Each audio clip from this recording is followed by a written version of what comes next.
نیت کی اہمیت صحیح بخاری کی اس حدیث سے واضح ہوتی ہے کہ سرکار دو عالم صلی اللہ علیہ وآلہ وسلم نے ارشاد فرمایا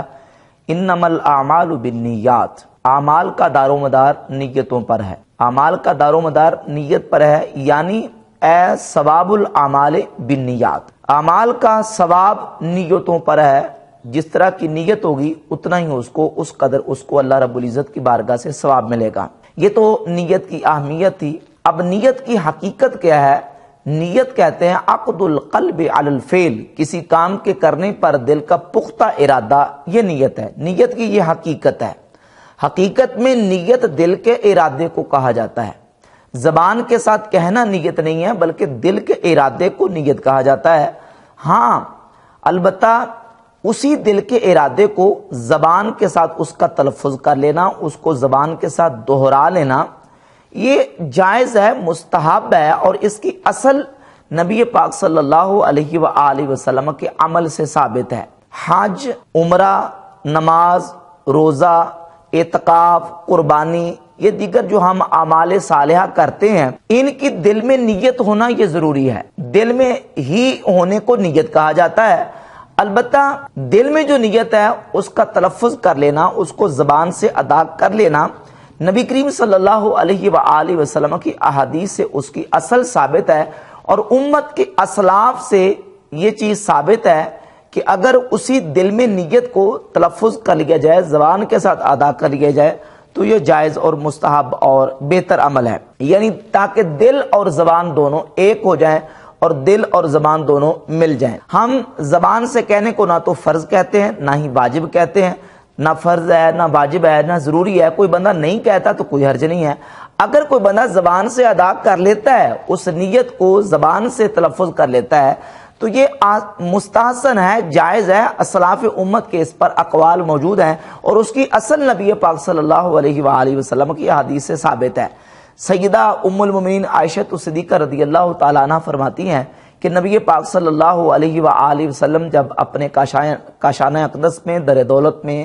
تشریف لے آتے تو ازواج طیبات سے، امہات المومنین سے آ کے فرماتے کہ کیا کچھ چیز کھانے کو گھر میں موجود ہے؟ تو اگر ازواج طیبات یہ کہہ دیتی کہ حضور کھانے کو گھر میں کوئی چیز نہیں ہے، تو نبی پاک صلی اللہ علیہ وآلہ وسلم فرماتے انی صائم، تو پھر میں روزے دار ہوں۔ سنن ابی داؤد میں 2455، سنن نسائی، ترمذی اور صحیح مسلم میں بھی یہ روایت موجود ہے۔ تو حضور فرماتے انی صائم، تو میں پھر روزے دار ہوں۔ تو اب وہ جو نیت تھی حضور کے دل میں، اس کو نبی پاک صلی اللہ علیہ وآلہ وسلم اس کا تلفظ کرتے اور اپنی زبان اقدس سے اس کو بیان کر دیتے۔ تو وہ جو دل میں نیت تھی اس کو تلفظ کر کے زبان سے ادا کرنے کی اصل نبی پاک صلی اللہ علیہ وآلہ وسلم کی سنت سے ثابت ہوئی۔ غیر مقلدین کے بہت بڑے چوٹی کے پیشوا ہیں ناصر الدین البانی، فتاوی البانیہ صفحہ نمبر 333 پر لکھتے ہیں کہ رسول اللہ صلی اللہ علیہ وآلہ وسلم نے حج اور عمرہ کا تلبیہ زبان سے ادا کیا تھا، اور صحابہ کرام نے بھی ایسا ہی کیا تھا۔ اس لیے اگر کوئی حج کی نیت دل کے ساتھ ساتھ زبان سے بھی کر لے تو مستحب ہے، یعنی زبان کے ساتھ۔ اب یہ وہ لوگ جو کہتے ہیں نیت تو صرف دل کے ارادے کا نام ہی ہے تو اس کو زبان سے نہیں کہہ سکتے۔ اب دیکھیں اس سے ثابت ہو رہا ہے کہ نیت اگرچہ حقیقت اس کی یہ ہے کہ زبان دل ہی کو کے ارادے کو کہتے ہیں، لیکن اس دل کے ارادے کا تلفظ کرنا اور زبان کے ساتھ ادا کرنا، اس میں کوئی ممانعت اور کوئی حرج نہیں ہے، بلکہ اصل نبی کریم علیہ الصلوۃ والسلام کی سنت سے ثابت ہے۔ یہ سعودیہ سے جو کتابیں شائع ہوتی ہیں حج و عمرہ کے موضوع پر، عبدالعزیز بن عبداللہ بن باز کا حج و عمرہ کے مسائل کے حوالے سے یہ رسالہ ہے، اس کے صفحہ نمبر 24 پر لکھتے ہیں کہ نیت لفظوں میں کرنا مشروع ہے۔ اگر عمرہ کی نیت ہے تو کہے لبیک عمرتن یا کہے اللہم لبیک عمرتن، اور اگر حج کی نیت ہے تو کہے لبیک حجن یا اللہم لبیک حجن، اس لیے کہ نبی کریم صلی اللہ علیہ وآلہ وسلم نے ایسا ہی کیا تھا۔ تو عبدالعزیز بن عبداللہ بن باز نے بھی اس بات کو لکھا ہے کہ نبی پاک صلی اللہ علیہ وآلہ وسلم نے حج اور عمرے کے موقع پر جو نیت ہے اس کا تلفظ کیا ہے۔ تو اصل جب ثابت ہوگی تو دیگر جتنے نیک صالح اعمال ہیں ان کی جو دل میں نیت ہے اس کو زبان کے ساتھ بھی اس کا تلفظ کرنا یہ بالکل جائز ہے۔ امام ابن المقری اپنی کتاب المعجم لابن المقری کے صفحہ 70 پر لکھتے ہیں کہ حضرت امام شافعی رحمۃ اللہ بہت بڑے امام ہیں، امام مجتہد مطلق ہیں، وہ جب نماز پڑھتے تو یہ کہا کرتے تھے کہ کہ بسم اللہ موجہن لبیت اللہ مودبن بالفرد اللہ عز وجل اللہ اکبر، یعنی اللہ کا نام لے کے میں شروع کرتا ہوں خانہ کعبہ کی طرف اپنا رخ کرتے ہوئے اور اللہ کے فرض کو ادا کرنے کے لیے پھر یہ کلمات کہہ کے امام شافعی رحمۃ اللہ اللہ اکبر کہتے تھے۔ اسی طرح امام شافعی رحمۃ اللہ کی کتاب ہے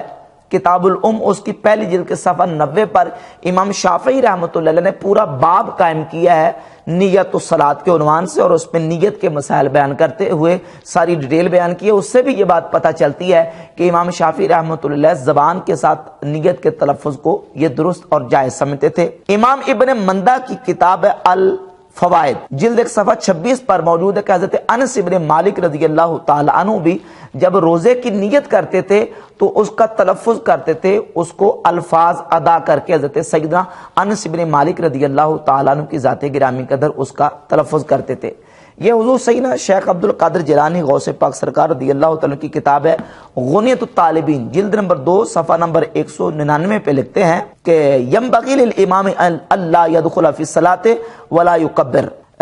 فرماتے ہیں کہ امام کے لیے مناسب یہ ہے کہ وہ اس وقت تک نماز میں داخل نہ ہو اور تکبیر نہ کہے حتیٰ ینوی الامامت بقلبہ، حتیٰ کہ وہ اپنے دل میں اس کی نیت کر لے۔ وَإِن تَلَفَّظَ ذَلِكَ بِلِسَانِهِ كَانَ أَحْسَنَ، اگر وہ جو نیت دل میں ہے ان تلفظ ذَلِكَ بِلِسَانِهِ، اگر اس دل میں نیت کو اپنی زبان کے ساتھ اس کا تلفظ کر لے کان احسن، تو یہ بہتر ہے، یہ اچھا ہے۔ تو ثابت ہوا کہ اسلاف امت سے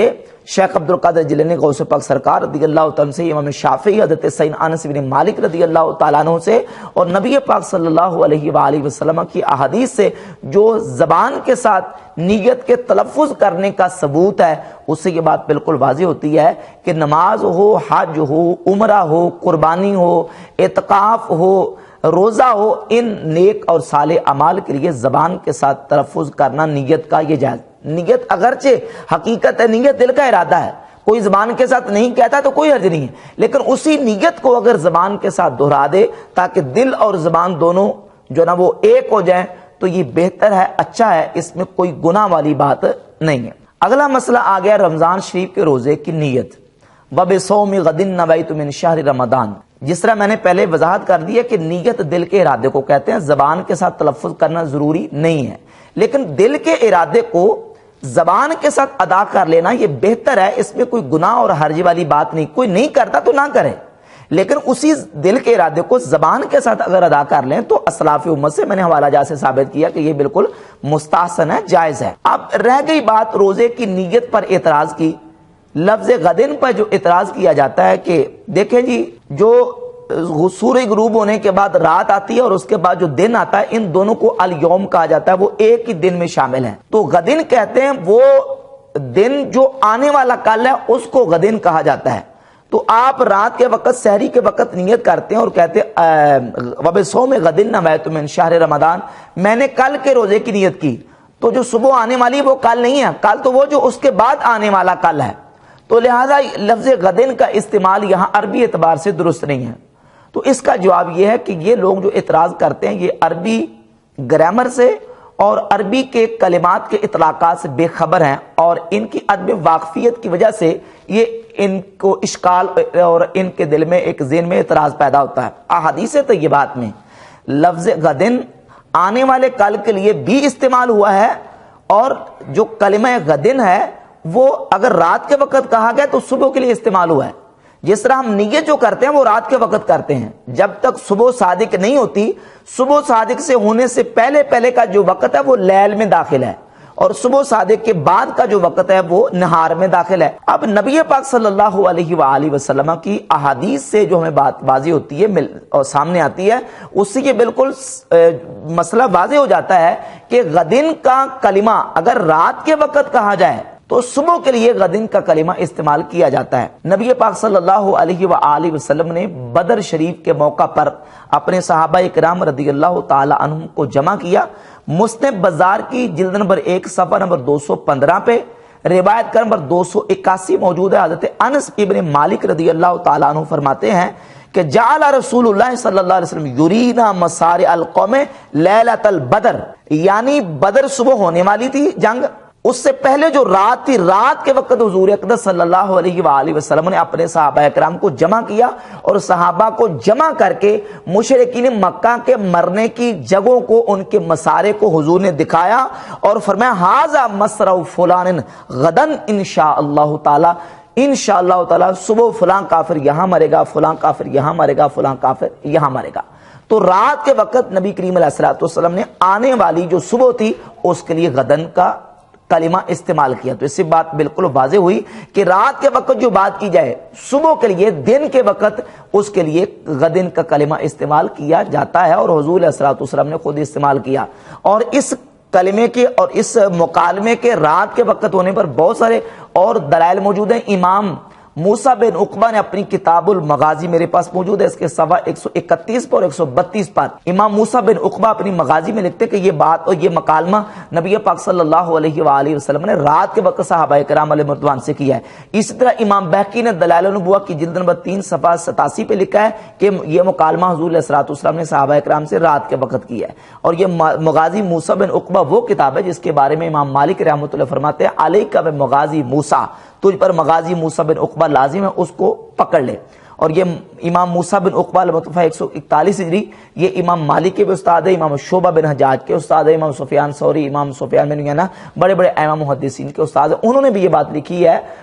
کہ یہ جنگ بدر میں حضور علیہ الصلوۃ والسلام کے یہ مکالمہ صحابہ کرام علیہ رضوان کے ساتھ رات کے وقت ہوا ہے۔ اور اسی طریقے سے ایک اور دلیل اس پر موجود ہے کہ نبی پاک صلی اللہ علیہ وآلہ وسلم کی بارگاہ اقدس میں ایک اعرابی آئے، ایک پینڈو شخص، اور انہیں حضور علیہ الصلوۃ والسلام کی بارگاہ اقدس میں آ کے عرض کی یا رسول اللہ میں نے رات کو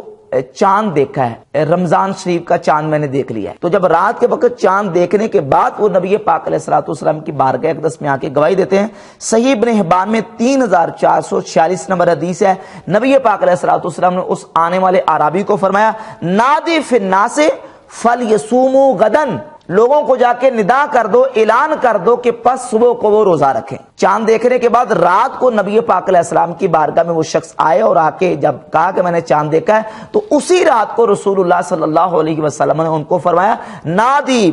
فی الناس فلیصوموا غدن، لوگوں کو جا کے ندا دے دو اور ان کو اعلان کر دو کہ صبح کے وقت روزہ رکھیں۔ تو حضور نے رات کے وقت آنے والی جو صبح تھی اس کے لیے غدن کا کلمہ استعمال کر کے یہ بات واضح کر دی کہ غدن کا جو کلمہ ہے وہ آنے والے کل کے لیے بھی استعمال ہوتا ہے، اور رات کے وقت اگر صبح کے جو دن کے لیے جو آنے والی صبح ہے، نہار ہے، اس کے لیے بھی غدن کا کلمہ استعمال ہوتا ہے۔ تو وبصوم غدن نبیت من شہر رمضان کا معنی یہ ہے، چونکہ یہ نیت رات کے وقت کی جاتی ہے، معنی یہ کہ آنے والی جو صبح ہے میں اس کے روزے کی نیت کرتا ہوں، لہٰذا عربی اعتبار سے بھی یہ بالکل درست ہے۔